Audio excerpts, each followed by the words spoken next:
معرفت کورس کی 35ویں نشست میں خوش آمدید۔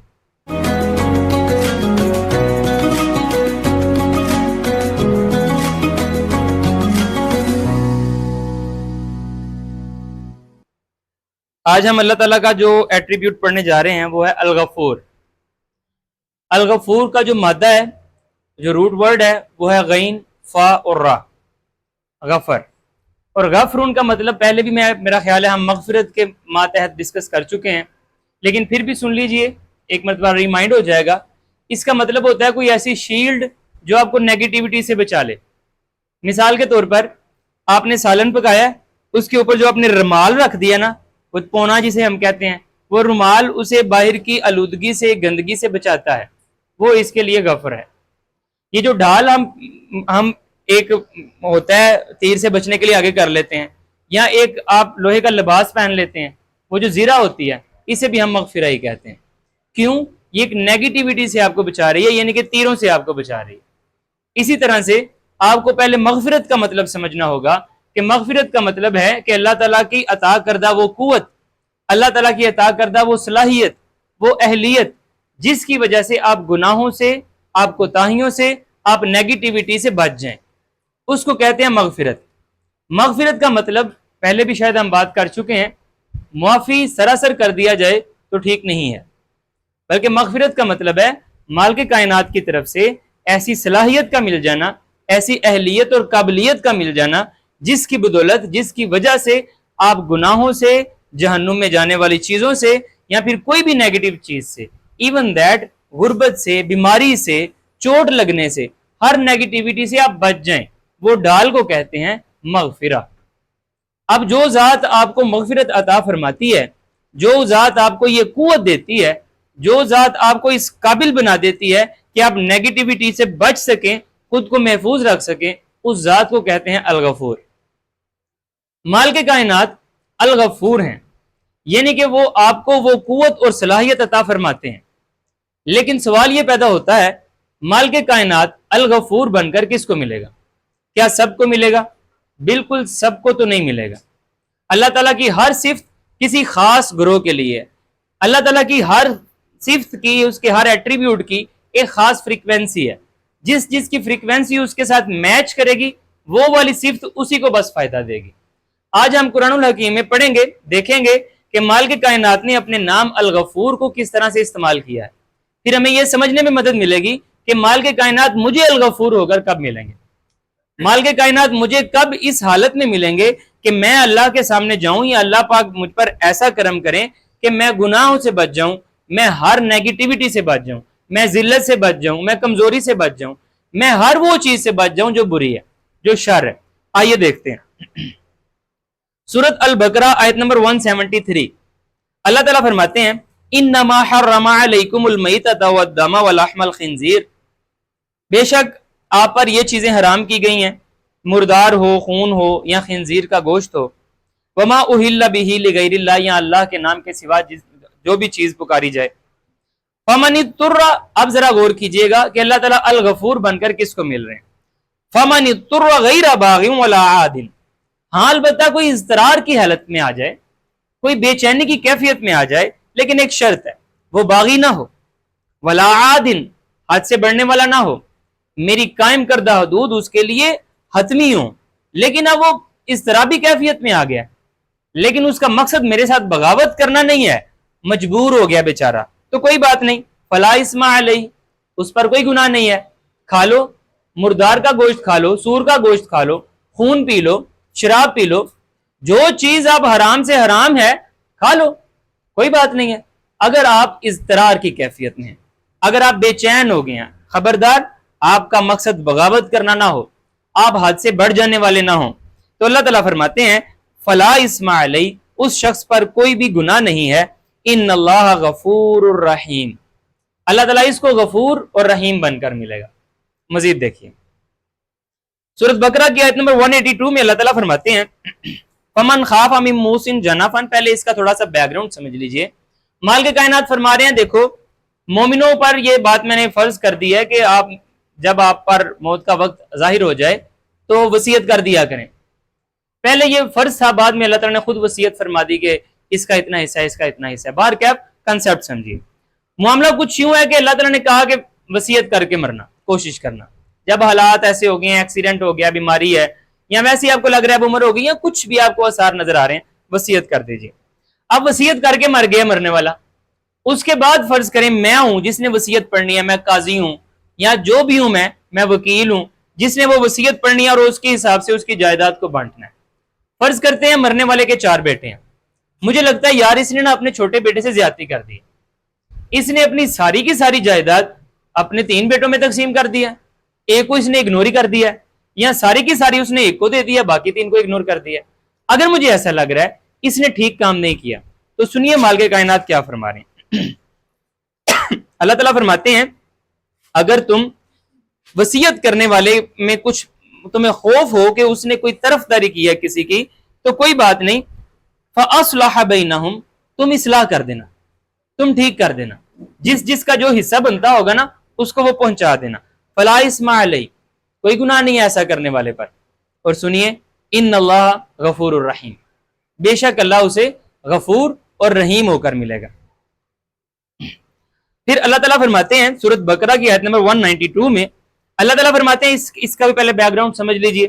بیک گراؤنڈ کچھ یوں ہے کہ جو کافر ہیں وہ اپنے آپ کو بڑی طاقت میں سمجھ رہے ہیں اور وہ پتہ نہیں کیا خود کو سمجھ رہے ہیں. مالک کائنات فرماتے ہیں جنگ کرو، ان سے جنگ کرو اور جہاں پر ملے قتل کر دو. پھر سے اب دیکھیے، اگر وہ اسلام کے راستے میں رکاوٹ بن رہے ہیں تو ان سے جنگ کیجیے، انہیں قتل کر دیجیے. پھر اللہ تعالیٰ 192 میں فرماتے ہیں فَإِنِ انْتَهَوْا، اگر وہ باز آ جائیں، اگر وہ اسلام کے راستے میں، اصلاح کے راستے میں رکاوٹ ڈالنا بند کر دیں، فَإِنَّ اللَّهَ غَفُورٌ الرحیم، تو کوئی بات نہیں ہے، اللہ تعالیٰ غفور اور رحیم بن کر ملے گا. مزید دیکھیے سورہ البقرہ کی آیت نمبر 225 میں اللہ تعالیٰ فرماتے ہیں لا یؤاخذکم اللہ باللغو فی ایمانکم، جو ایویں فضول میں تم قسمیں کھا لیتے ہو نا، اللہ تعالیٰ ان کا مواخذہ نہیں کرے گا. ولاکن یؤاخذکم بما کسبتم قلوبکم، لیکن جو تم کسب دل سے سوچ سمجھ کر قسم کھاؤ گے اس کا میں ضرور تم سے حساب لوں گا.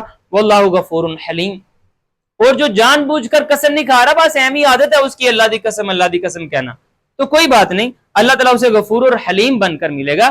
اللہ تعالیٰ ایمی گرفت نہیں فرما لیتا. مزید دیکھیے اللہ تعالیٰ سورہ بقرہ کی آیت نمبر 226 میں فرماتے ہیں للذین یؤلون من نسائہم، پہلے اس کا کنسیپٹ سمجھ لیجئے تاکہ آپ کو سمجھنا آسان ہو جائے. 226 میں اللہ تعالیٰ فرماتے ہیں سورۃ بقرہ کی کہ اگر کوئی شوہر اور بیوی ہے اور ان میں کوئی ناچاکی ہو گئی ہے، ان بن ہو گئی ہے، لڑائی، کوئی جھگڑا، کوئی بھی ایسے کا سین ہو گیا ہے، اور وہ اب آپس میں علیحدہ ہو گئے ہیں. علیحدہ سے مراد یہ نہیں ہے کہ انہوں نے گھر سے نکال دیا ہے، وہ بھی اسی میں ہی اگر نکال دیا ہے، لیکن اگر گھر میں رہتے ہوئے بھی وہ آپس میں میاں بیوی کی طرح نہیں رہ رہے، اللہ تعالیٰ فرماتے ہیں زیادہ سے زیادہ تمہارے پاس 4 ماہ ہے، 4 ماہ کے اندر رجوع کر لینا. اگر 4 ماہ کے اندر رجوع نہیں کیا تمہارا حق ختم. یعنی اگر ایک شوہر اپنی بیوی سے لڑ لیتا ہے یا کسی بھی وجہ سے وہ اسے جدا اپنے آپ کو کر لیتا ہے تو زیادہ سے زیادہ 4 ماہ ہے. 4 ماہ سے ایک دن اوپر ہو گیا نا، اب وہ زبردستی اسے اپنی بیوی نہیں کہہ سکتا. اب بیوی کے پاس اختیار ہے، وہ عدالت جائے، جا کے کہے کہ بھئی 4 ماہ ہو گئے ہیں اس کو الا کیے ہوئے، بات ختم، اب میں اس کے ساتھ نہیں رہنا چاہتی. اگر وہ رہنا چاہے تو ایک الگ بات ہے، اگر نہ رہنا چاہے تو اب یہ شوہر اب اس کا شوہر نہیں رہا. آپ کو یہ کنسیپٹ سمجھ آ گیا؟ آپ ذرا آیت پڑھیے. اللہ تعالیٰ فرماتے ہیں للذین یؤلون من نسائہم تربص 4 اشہر، اگر تم میں سے کوئی الا کر لے، اس کو اصطلاحاً الا کہتے ہیں اس والی جدائی کو، اگر تم میں سے کوئی الا کر لے اپنی نساء سے، اپنی خواتین سے، تو تو 4 ماہ تک ہے صرف. فَإِنْ فَاؤُوا، اگر 4 ماہ کے اندر اندر تمہیں ہوش آ گئی ہے، تمہاری ہوش ٹھکانے آ گئی ہے، وہ انسان ہے، اس سے غلطی ہو گئی ہے، تو غصہ ہوتا ہے 1 دن 2 دن 4 دن 10 دن مہینہ 2 مہینہ، حد ہو گئی ہے، کوئی بات نہیں. اگر تمہیں سمجھ آ گئی ہے اور تم واپسی کا رجوع والا معاملہ کرنا چاہتے ہو، فَإِنْ فَاؤُوا، اگر وہ رجوع کر لیں، فَإِنَّ اللَّهَ غَفُورٌ رَحِيمٌ، اللہ تعالیٰ غفور اور رحیم بن کر ملے گا. مزید دیکھیے سورۃ نساء آیت نمبر 99، اللہ تعالیٰ فرماتے ہیں فَأُولَٰئِكَ عَسَى اللَّهُ أَن يَعْفُوَ عَنْهُمْ وَكَانَ اللَّهُ عَفُوًّا غَفُورًا. اگر کوئی لوگ ہیں، فرض کریں کہ وہ پہلے معاملات کو بگاڑ رہے ہیں، باطل کا ساتھ دے رہے ہیں، تو اللہ تعالیٰ فرماتے ہیں کہ کوئی بات نہیں ہے، اگر وہ توبہ کر لیں گے تو قریب ہے کہ اللہ تعالیٰ اسے معاف فرما دیں گے، غفور اور رحیم بن کر ملیں گے. ذرا دیکھیے